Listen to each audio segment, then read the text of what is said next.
It was rapid fire, shit's hitting the fan. How are we going to get through this? And I think because of my unique skill set from the past and what I was bringing to the table with this kind of new relational intelligence skills turned out to be a really fascinating constellation that worked. Alita Watson is a transformational leader and pioneer in the world of embedded coaching. She joined Sonder, a unicorn startup, when they were 150 people to become a full-time coach to everyone in the organization. 6 years later, they had crossed 2,500 people, and she had conducted over 15,000 coaching sessions across the company. She now works with leaders and companies to implement the transformative model of embedded coaching. And in this conversation, we explore what that looks like and why it might just be the next big thing in leadership. I could kind of go in there, and as an outside source, as someone who people trusted because I was in HR, I was kind of this unique position between the business and the people.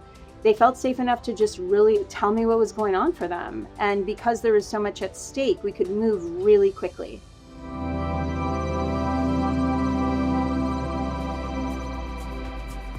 Before we get into this conversation, I want to ask you to join this amazing community of consciousness explorers.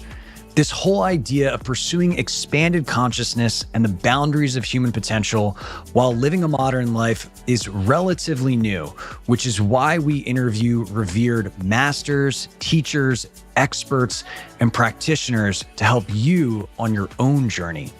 To stay up to date on the latest conversations, simply click subscribe below and you'll be notified each time a new episode comes out. I am so grateful for all of your support and comments. I love reading them. Now let's dive into this conversation. Alita, what's going on? How's it going, Scott? Good to be with you. Great to be with you. So excited for this conversation just because we had such an easy spark, when we first connected. We really did. I mean, we talked for like a half an hour, and we covered so many things in such a short period of time. So yeah, it was one of those first impressions. I'm like, oh, I want more. I was so lit up hearing what you're up to in the world, and your curiosity was just so refreshing. So yeah. Well, thank you. I mean, the whole world of embedded coaching was one that I didn't even know existed.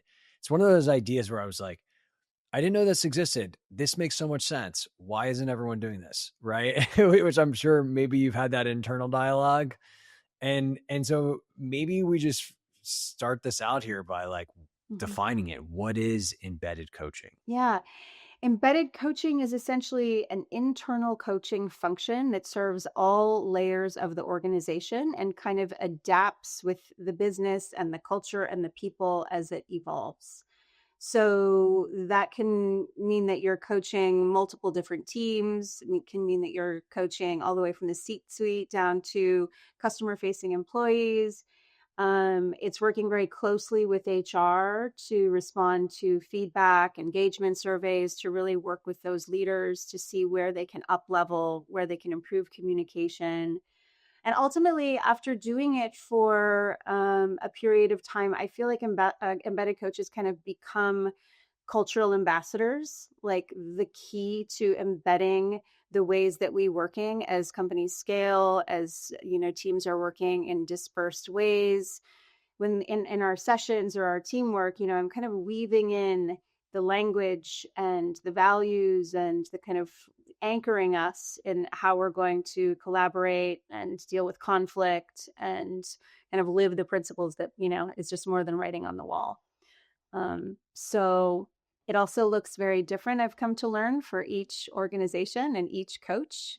And I think it's really a way to innovate the HR function and have the people within a business relate to the HR function is actually for the people here, kind of a way for them to do their inner work in the workplace when things get hard. I love it. I want to dive deeper into that. And while we're here, I did think this quote on your website was epic that maybe is a tee up of why this is important. So I'm just going to read it and then we can start riffing on it.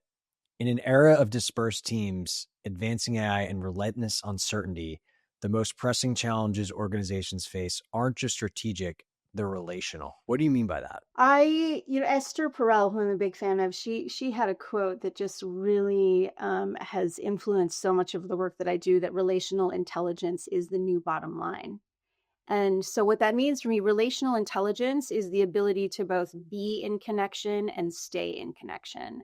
So, being in connection is being open, curious, aware, having a desire to go deeper and to know the humans that you're working with, what motivates them, how they can feel really seen. And then, how do you stay in connection when there's a collapse, when there's a conflict, when people just, you don't like someone? Instead of withdrawing, shutting down, writing stories, rallying, all this kind of toxic stuff that happens within cultures, how can you lean in and reveal your true experience while kind of staying on your side of the street? Meaning, how can you be in conflict by, naming what's true for you, but also being really open to the other person's experience versus all the other kind of stuff that, we do in those situations. And I think that this skill is something that should be taught in like the much younger years. We didn't really learn these skills. A lot of it is modeled by our parents or leaders that we've worked with. And I think that having a lack of relational intelligence leads to a lot of suffering, especially in the workplace when there's power dynamics and all different kinds of, complexities that makes relationships more challenging than outside. Yeah, it's not the number one thing that gets brought up at the board meeting, right? It's like, oh, our problem's lack of relational intelligence. But at the end of the day, a business is a collection of people. I mean, if we can't work together, like, what are we doing? It's the most core. It is so core. It is so core. And humans are so weird and wonderful. Like, we come to the table with all kinds of life experiences, traumas, beliefs, ideas about how things should work. And if we don't have a way to communicate that while kind of, doing it in a clean way, staying on our side of the street, using language that is going to bring people closer and curious versus, shutting down and withdrawing. I mean, that's going to inform everything from how much people engage, how creative they can get, how innovative they can be, how collaborative they can be. And so, yeah, I mean, I think this is essential. And since I've learned these tools, I mean, by the way, I never really knew I was going to be doing this. Like I told you, I was a fan of big leaps. And one of my big leaps in life was to kind of learn how to communicate and relate in a way that would deepen relationship, that would bring people together. And so now that I've learned this and I teach this and I teach other coaches how to do this in organizations, it's also how I live, like I'm kind of committed to naming what's happening for me in the moment and really being present with it and not withholding or tolerating. I'm not good at tolerating. I'm a fiery redhead. So if I'm like tolerating something, it comes out sideways. So I had to learn how to really use these tools. And I mean, it's changed everything for me. And I see it, and it's so rewarding being in an organization and seeing how it completely changes dynamics and like to coach someone and then send them out into the ecosystem and have them try this on is so awesome.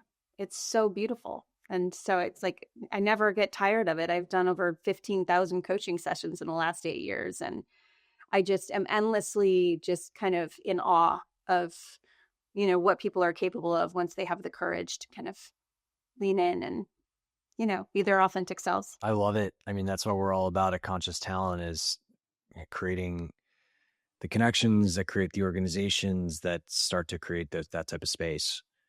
And I think, how did this whole, I look at you and I'm like, this embedded coaching thing is very pioneering.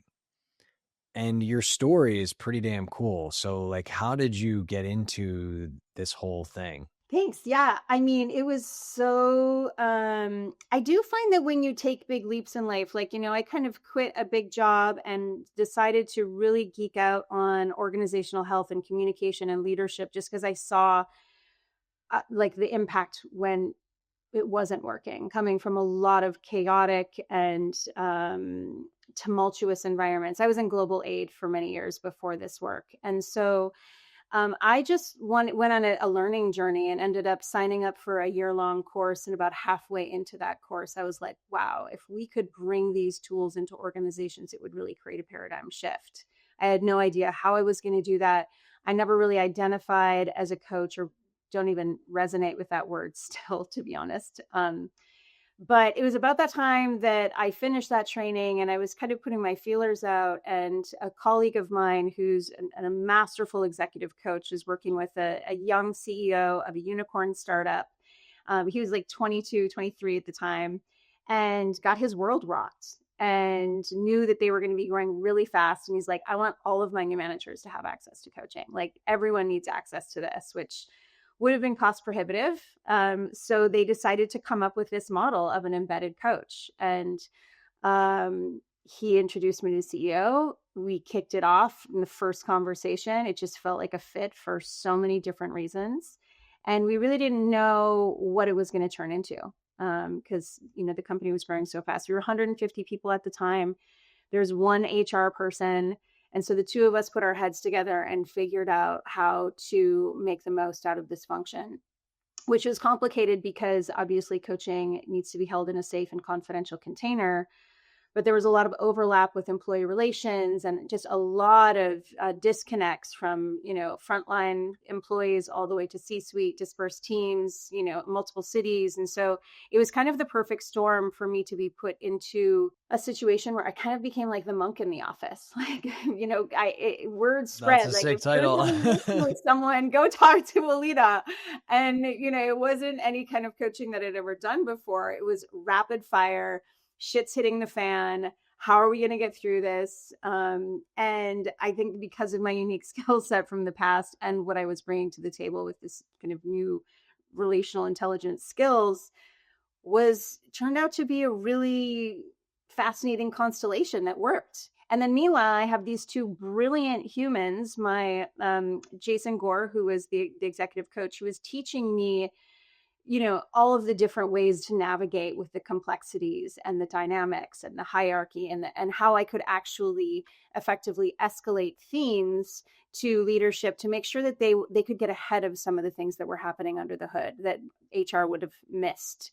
Whether that was, a leader who just wasn't operating in a way that was aligned with our values, or there was just consistent conflict amongst a team. I could kind of go in there, and as an outside source, as someone who people trusted because I was in HR, I was kind of this unique position between the business and the people.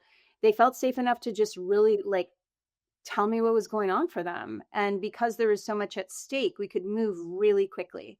So I knew what the dynamics of the business and where we're at and all of the context. And then we could go into these sessions, and it was like, we'd already had 10 sessions because I know all of it, and we could just get right to the heart of things and move really quickly. And I think there's something about working in a startup when there is urgency, all eyes are on you, big decisions have huge ripple effects. And so when someone comes to me and they're like, just help me figure this out, I have no idea what I'm doing. I have no idea how to be with this human. I have no idea how to deal with this conflict.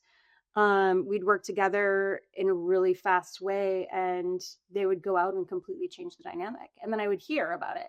Like, whatever you did with that guy, like, it's working, and so that's how it started. We grew from 150 people to 2,500 people. We scaled globally. And that, so my role kind of evolved into helping people adapt into new cultures, how to scale their team when they're working in a completely different environment, or speak different languages. So it was a really cool opportunity to weave in all of my past experiences and then go into an environment where I could plug and play and, create workshops or create a training that was tailored just to this specific audience. I mean, it's kind of a coach's dream come true because you have endless people who are like, help me, I need to figure it out. And then so many opportunities to kind of create something that wasn't off the shelf, really customize it so it resonated with the leader or, a particular group that I was working with. So I was there for 6 years. I hire 2 other embedded coaches. And then at one point I wrote an article about why I believe every startup needs an embedded coach. And that kind of went viral. And I started having CEOs and HR leaders reach out to me being like, how did you do this? Because historically, internal coaching kind of had a bad rap, right? So we created a model and a framework that actually does work, and I've scaled it and since placed other coaches and have kind of helped different companies at different stages adopt this model and really help the coaches integrate into the organization, doing it using all the tools and really making sure that they're honoring confidentiality, which is tricky. So sorry, that was long-winded. No, I mean, amazing background. You forgot the part where they invented a character on the show Billions about you. Yes. Totally. Couple questions I have. Yeah.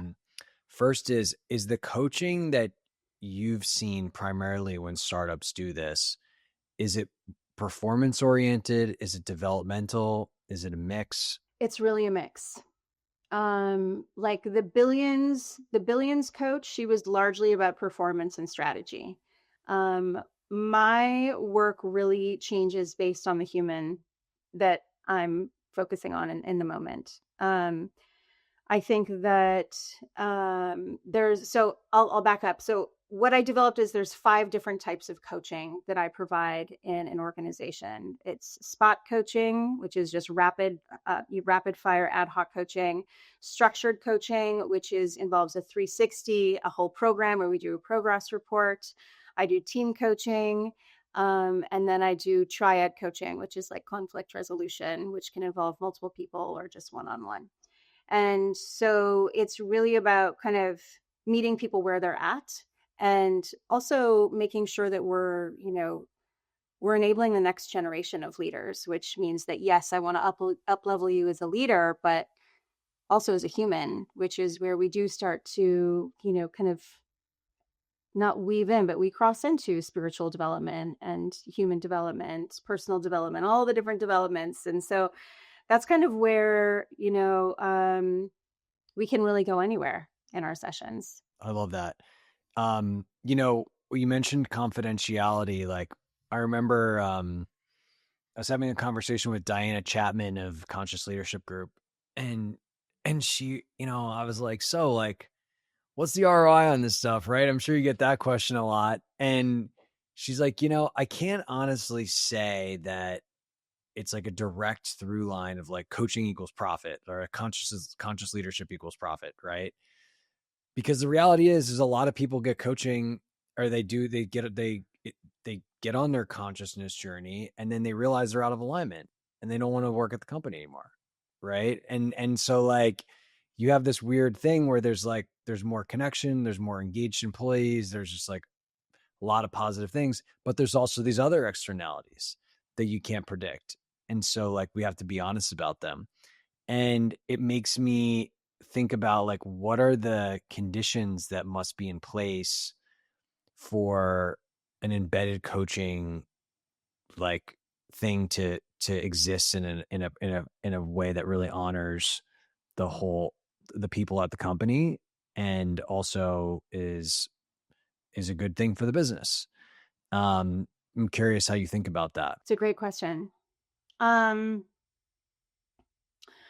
I think my goal is always to support the human first. If I'm meeting with a person 3 or 4 times in a row and they're really unhappy, and we've tried all different types of strategies and, supported multiple conversations, and we're getting to a place where they just don't feel in alignment with their values, if they feel like they're operating outside of their integrity, if they feel like they have reached their capacity in this organization, then I absolutely will support them in imagining what's next for them.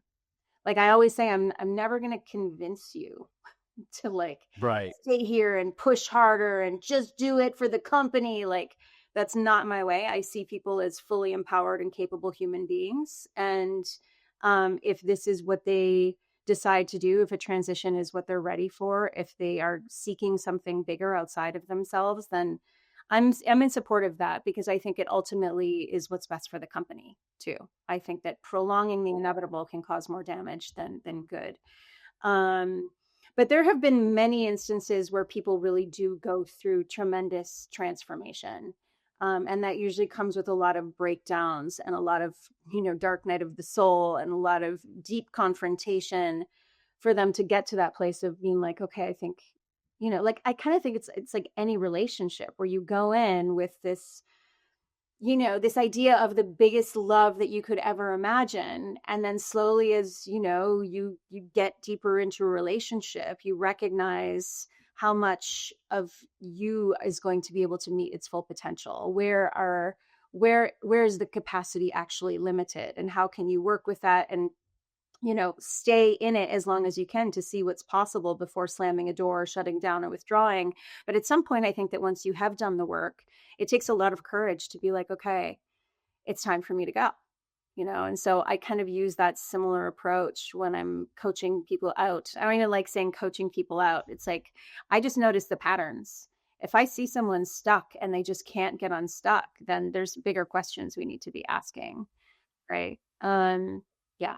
So as a founder, like, I guess you need to be comfortable with the fact that like this is like a people first investment that may positively impact the business versus like I'm doing embedded coaching because it's 100% going to just like move the bottom line. Yeah, I mean, the bigger picture is that having an embedded coach does improve the bottom line because it informs retention, engagement. A lot of people said yes to their roles because they had an embedded coach.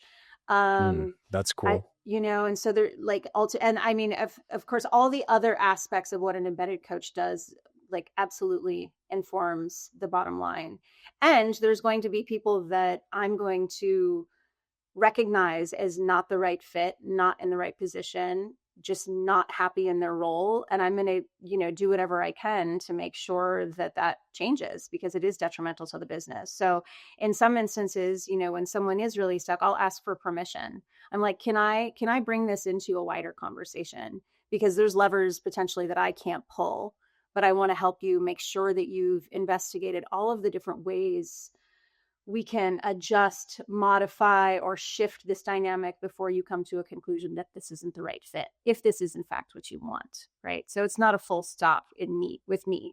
I'm just the kind of the catalyst to broaden the view, the opportunity. And is the expectation generally like when you advise companies on this that like you're not like it's like there's a confidentiality and like there's a permission required to like escalate something versus like kind of being like the CEO whisperer of like, okay, like here's what's going on with so and so. Yeah, I am very thoughtful about how and what I share with leadership. The bottom line is that if I see or hear something 3 or more times, I bring it to the table, and I'm really careful about how I do that. But on the flip side, I am an extension of the CEO. That's why my relationship with them is so important, because I'm the one who's hearing all of the narratives, all of the swirling, all of the complaints, all of the upsets. And so I want to be able to respond to those in a way that they would, right? So I'm hearing that, this population is really upset with how you address this particular topic. Can you share your rationale? Give me more context. What else would you want them to know about this decision and what you're thinking long-term for them? So I can calm the waters, so I can make sure that we're creating a shared reality between these two different worlds, right? And that is so helpful because, as the stories people tell themselves, which I do believe like 90% of what people say is a story that they've designed from limited context, their own personal beliefs, something that they heard on the street, and then it turns into a whole big thing, right? And so if I can nip that in the bud, it's a game changer. And but that I will say is kind of fundamental to the success of an embedded coach is that they have that kind of relationship with the CEO, and that the CEO is willing to hear the feedback, right? Like what I refuse to do is being kind of like the poster child for we give a shit about our people, but I'm just holding all of the complaints, stories, and upsets without actually able to move the needle, right? Like it has to be received, responded to. And for the most part, I've worked with CEOs who will even own the feedback, like at all hands, will be like, I heard that some of you don't like my tone or whatever it is. And it's a really cool way for them to like model a commitment to personal growth, right? Like to be vulnerable and share like, yeah, I do this thing and I see it now and I want to shift it. Thank you for the feedback. Let's talk about bringing your whole self to work. If you're like many executives, including myself at one point, you might be living a double life. You have your personal career, and then you have your personal growth journey. Conscious Talent is changing that as the world's first executive talent firm specializing in connecting leaders and companies who embrace inner work. Imagine finding job opportunities where your contemplative practice, latest retreat experience, and commitment to your personal evolution are seen as strengths, not secrets. What if you actually felt like your career supported this aspect of your life versus competed with it? Conscious Talent is building a community of leaders and companies who are committed to both combining professional excellence with personal transformation. If you're ready to merge your two worlds with a fully aligned career, join the movement at conscioustalent.com. Here you can sign up for our talent collective to stay on top of future opportunities or find your next transformative team member.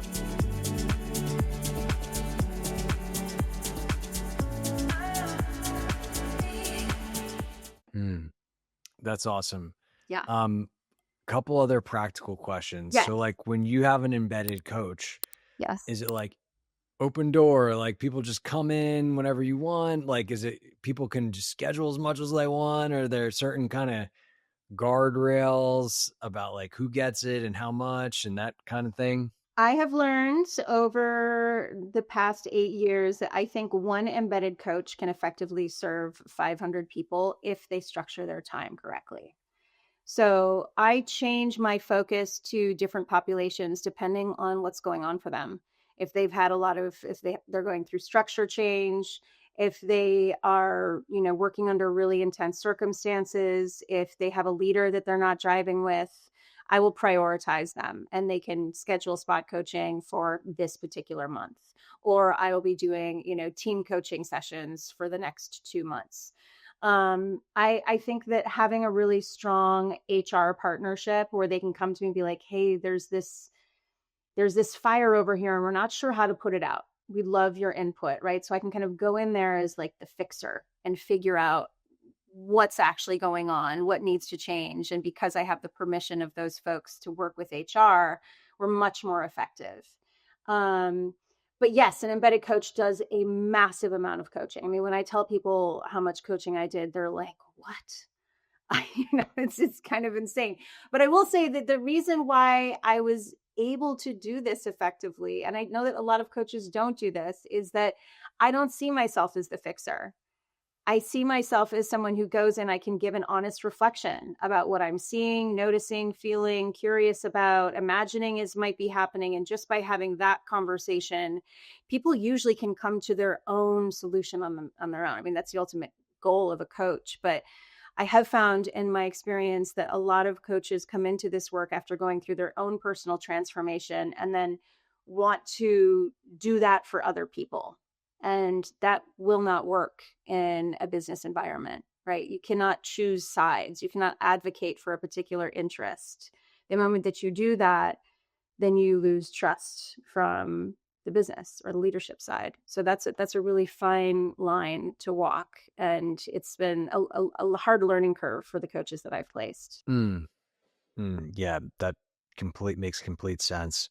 I've seen a lot of people get into the coaching industry unconsciously wanting to be the hero, being the one that knows is the pattern. Yes. Yeah, eventually, that comes up. The shadow side of that gets revealed. It does. And there's really not a lot of like justice doesn't apply to business world so much, right? Like there's quite often a lack of fairness depending on the lens that you're looking through. Right. And so it's easy to, for example, hear from frontline or customer facing employees that they're not getting paid what they should, that they're being asked to do too much, that they're being overextended, that they're being burnt out, that, there's a lot of shoulds and a lot of expectations and a lot of, sometimes even entitlement. And if a coach goes to leadership and starts to advocate for that position, you can imagine how they're going to be responded to because they're not actually bringing in the data, the numbers, the rationale, right? So there's always a different perspective. And I think that definitely has been to the detriment of coaches who come in wanting to stand for justice and fairness, because it just doesn't often work that way, you know? Yeah. So when does it make sense to consider this? Like, there's probably startup founders that are listening to this and like, well, yeah, I work with a coach. I get a lot of benefit out of it.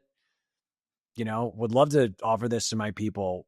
What inflection point or stage do you think that this is a serious consideration? Well, my answer has kind of changed because when I first started Alma, I would tell people that usually it's around 100 to 150 people when you have a basic HR function in place.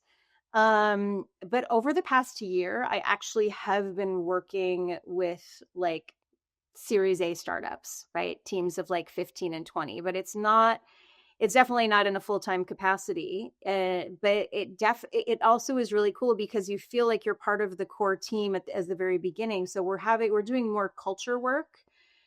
Like, who are we? What are the ways that we want to work? How can we create alignment and being consistently modeling the ways of working as we scale? If there's any tensions or disconnects or just, you know, philosophical differences, this is the time to really get clear on the bigger questions and make sure that everyone is, owning it, even if they disagree, that they're committing to it, because then we can really build and scale and onboard people in a way that is inspiring and exciting. But to have a full-time embedded coach, I would say that they're going to be most effective if you do just have a basic HR function in place, so they're not doing a ton of employee relations. And a lot of a lot of coaches don't have the experience of how HR works, which is why traditional HR has resistance to internal coaching, because it could potentially create liability. So, that's part of I actually have a training that I take folks through. That learning basic HR is essential to be effective and having an understanding of how it works. Um, um, so with that, I mean, and the other thing is that HR has to really be on board with it too. There's been multiple times where I've placed an embedded coach with a CEO and an HR leader that were like, hell yes, we want this. And then leadership changed and brought in someone who didn't want that. And it just was not a congruent relationship, because we need to be sharing ideas and collaborating and really kind of staying informed on and having a pulse on different aspects of the business. And when that can happen, amazing things unfold. Like, it's really beautiful to see that partnership evolve. So sorry, that was a long-winded answer to your question. No.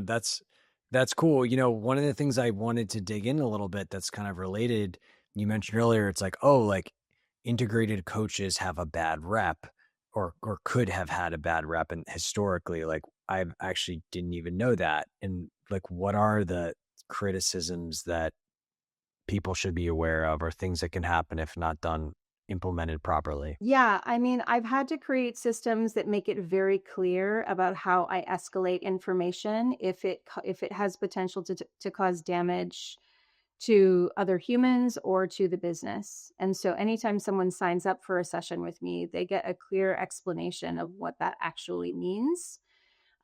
So what that kind of keeps me from is holding secrets.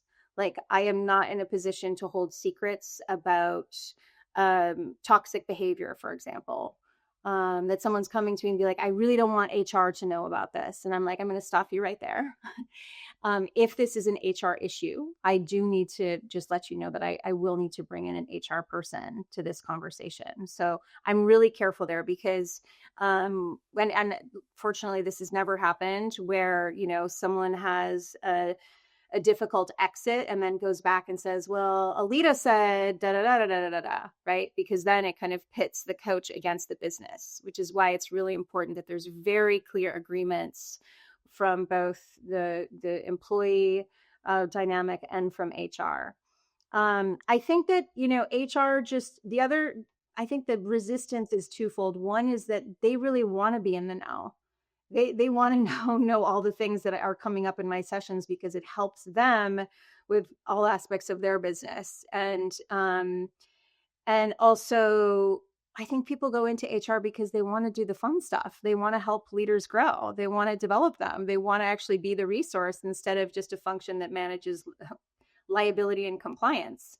So there's this kind of like a little bit of like territorial feeling at the beginning and sometimes, but once you can create that partnership, it's just like sky's the limit. We're all on the same team. We're all brainstorming. I often will teach my HRBPs how to coach, just basic coaching, right? Because then they're dying to do that kind of stuff. So,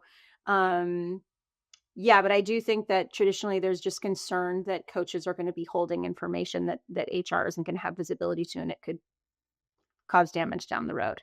That makes sense. How has this whole idea, like, I'm all about this notion of like, how do we do a developmental container? Like, how do we make business into a spiritual practice or consciousness practice, and use it as a reflection to go inward? And it's a pretty nascent idea. Like, a lot of people just like don't get it. They're like, okay, dude. How has this been received? Like, you mentioned you had the viral article. It still seems like a pretty niche thing. Mm-hmm. I'm curious just to hear more about your perception of that. Yeah. I wish that it wasn't a niche thing. But as kind of, you know, I feel like I was kind of the pioneer in 2017 and have been looking at all the different entry points as the world has turned in very strange ways. Like when I came into this role, there was so much investment on culture and people, and the pendulum has swung in the other direction. And so it's kind of emboldened this type of leadership that lacks compassion, consciousness, inclusion, all of these things. And so as this has kind of been evolving, what seems to always be the case is where it works is when the CEO or the co-founders see the ROI and are walking their walk, right? Like if they've gone and they've done their own personal work and they see the potential and the ROI in relational intelligence and connected teams and creating an environment that can withstand adversity. This is where the embedded coach just is unlike anything else, because external coaches, they don't have the context, they don't know the dynamics, they don't know what the North Star is. And so, I also think that like what's really cool about what you're doing is a lot of people don't change until things get hard. Yeah. You know, like a I lot of can people, relate. a lot of people just kind of stay in their comfort zone, stay stuck, stay complacent until they meet an edge that they didn't know existed. And I think that often happens in startups where you're going to be confronted with people and situations that are going to force you to really look within and ask, who am I and how do I want to show up in this moment? What is a way that I can really honor myself and what I stand for, and how can I communicate in a way that's going to reveal what's true for me without filtering or withholding? And that's when, sessions with a coach, just they accelerate. They are accelerators. And so I think that like the amount of personal transformation I've seen far surpasses what I've seen in like the personal development space, where people are just kind of, I'm a big fan of that too. Anyone who's doing their work, I'm a big fan of, but there is something about that environment that really pushes people to places that forces evolution, and that's the space I want to play in. Yeah. I mean, doing a startup is so confronting, right? No matter where you are as a part of that. And that's why I'm very passionate about this like integration, and it's like, if you want to evolve rapidly, like you don't need to go be a monk. Like you don't need to meditate 20 hours a day. You don't need to go do ayahuasca every month. Like all these concepts that people have about, what it means to the ways in which we would rapidly evolve consciousness. Like you just need to start like using all the opportunities that you're giving, that life is giving you. And, for a lot of us in this whole tech and startup and entrepreneurship world, like you're getting a lot of opportunities. You're getting them constantly. Constantly. It's so true. I was just thinking I did this retreat recently. I don't usually kind of do personal growth stuff because I really was drinking from the fire hose for a long time before this, just like sponging everything I could. But I wanted to be a participant for a change. And I went into this group, this week-long experience. And what it reminded me of was how when we put ourselves into any type of environment where there's uncertainty, ambiguity, some type of system or process that we're following, other humans that trigger us or that are, operating completely different ways in the world, you're going to get a really clear reflection of how you show up, right? Like all of my impatience is not my virtue. So like all of my impatience was right up in my face, my wanting to control things and have it be a certain way so everyone could get a lot out of it.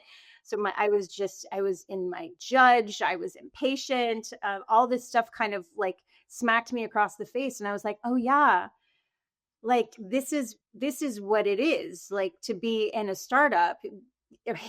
All of these things are happening all the time, and it is an amazing way to get a real look at, who you are, how you're showing up, what are the old strategies you're using to navigate in the world, are they working anymore?